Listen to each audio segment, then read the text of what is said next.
This morning I received the news of Ifeanyi Ubah's passing away. It's like, something that is shocking. I never knew that the man was sick.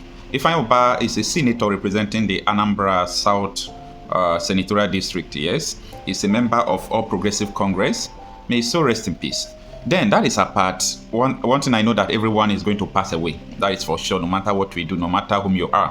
One day you are going to pass away. I think that is enough to humble everyone, to know that this life, we don't have two lives, it's just one. Now, come to think of the whole circumstances surrounding this. There is something that is paining me so much. And what could that be? If you see the way Nigerians, especially people who are worthy, the way Nigerians die abroad, especially Nigerian politicians, the way they died abroad, you will understand that these people don't mean well for us, don't mean well for Nigerians at all.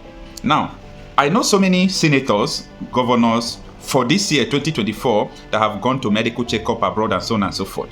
And anytime I am telling people that these people don't believe in Nigeria, people don't understand my statement.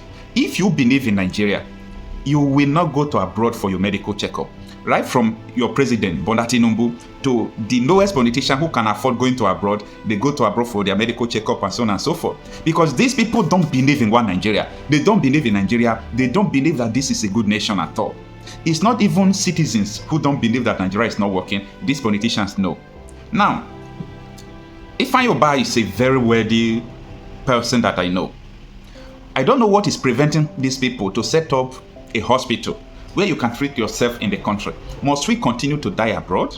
Now, how many people from London, indigenes, I mean, the white people, coming to Nigeria for medical checkup and dying here? They are not coming because we don't have the standard that we treat them. Now, instead of us to put ourselves together and build a good hospital so that you can go there and do what you want to do, any small thing will fly abroad, any small thing will fly abroad. You people don't believe in Nigeria. Your children schooling abroad. Now, if you talk now, maybe they will tell you that the man has built hospital. How can you build hospital that you and your children will never go to that hospital? So who is deceiving who? If Tinubu build any hospital at all, why is he building a hospital that he and his children can never go? If your governor is building a hospital, is he going there? If you build a hospital, you are not going there, meaning that hospital is a trap to kill the innocent people. Because you can't do something that you know that this thing is not good enough for me. You are a human being. The masses are also human beings. So why are you people, I will call it discrimination. And that is why I'm telling we Nigerians, we have only two tribes. We have only two cultures. We have only two religions. And they are the oppressed and the oppressors. These people don't mean well for us. Now, if you like, go to London for your medical, care, visit your doctors in America, go to France and visit your doctor for medical checkups. One day, everyone will pass away. You will still pass away. So you can't buy death. If you only have this mentality that death is something that you can't buy, I don't see any reason why we'll be flexing muscles with our wealth, with our money, all these things. This is just vanity. If they talk about vanity, the only vanity I know is that one day upon your wealth, you will still pass away. Your wealth can't buy, good health or long life for you.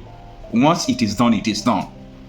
I will say may his soul rest in peace. Now, another lesson I want us to learn from all this abroad patronizing people in abroad. Ikekweremadu is still in prison in London. What is his crime? He said he took a little boy underage. They wanted to do, something kidney transfer or kidney surgery using another person's own into his daughter's own. They arrested him. He was charged for trafficking and he was found guilty. He's still in prison. The question is, if Ikekweremadu was able to summon courage and organize some politicians and let them use their constituency allowance, if it is the terrorist senators in your state, you people should use the constituency allowance to build a very good hospital that can treat or, do kidney transplants. You will have it. And many people from the rest of Africa, Nigeria, they will be coming there. So what does it take? When the court was reading out the bank accounts of Ikekweremadu, when they were reading his properties all over the world, I said, these people deserve to be in jail. He deserves to be in jail. It's not bad that someone is rich. After all, maybe he have businesses, but those money that they are calling in this account, he has sold under 450 million euros in this account. Come on, what are you doing with the money? Absolutely nothing. It is time for us to be wise. The politicians today you are seeing, time will come, they will not be able to walk on the streets. Because the way Nigeria is going now, the citizens are getting more angry every day because of the reality of hardship in our society. Talk about the inflation, you talk about the death of primary health care all over the country. It's dying.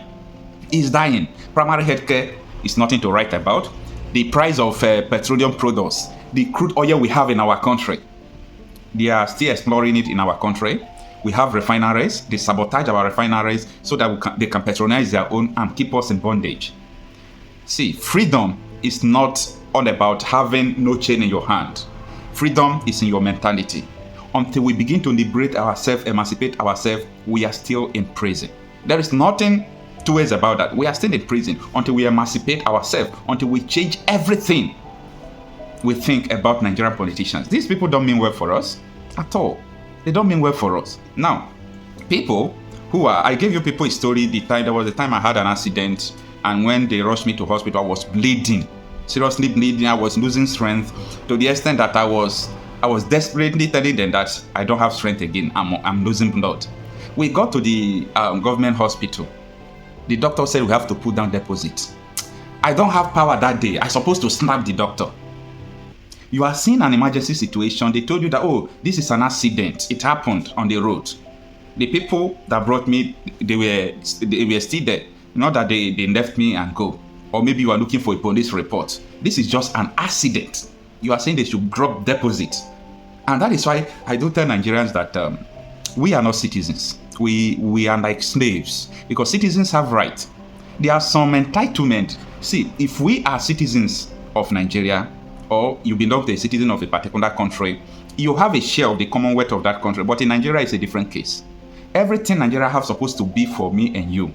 If Nigeria have $200 billion as money, and the population we have is 200 billion, in other words, you yourself have 1 billion.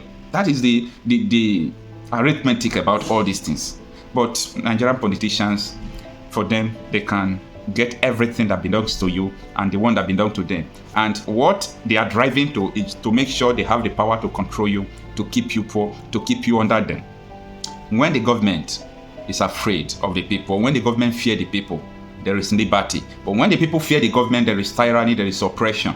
And the purpose why we are rising is because we want the government to be afraid of us so that there will be liberty in the country.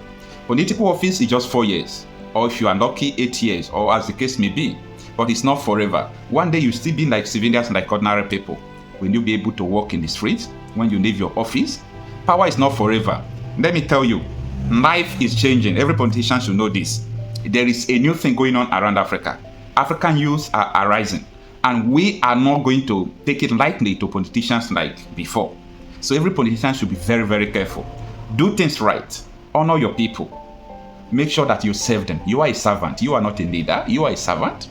If you do not do all these things, get ready for what is coming. Because there is something that is going on around Africa. Around Africa, just like what Arab Spring happened before. There is something that is going on around Africa because the youths are no longer comfortable with the kind of leadership that is going on in all parts of Africa. They are no longer comfortable because we have traveled to different parts of the world. We have seen what it means to be a leader, a political leader, giving the dividends of democracy to the people. We have seen what it means to be a citizen of a country. We have seen so many things. So we want all those things to be replicated in our various domains. And when it is not done, there will be an anger arousing from people's minds because they are seeing something that is not tangible in their country. They want those things to be tangible. They want gurus to be tangible. They want to see electricity 24/7. They want to see, good potable waters. They want to see good hospitals. They want to see the price of fuel down to the barest minimum. They want to see good things that they are seeing in other countries. And until they see that, there is no going back about it.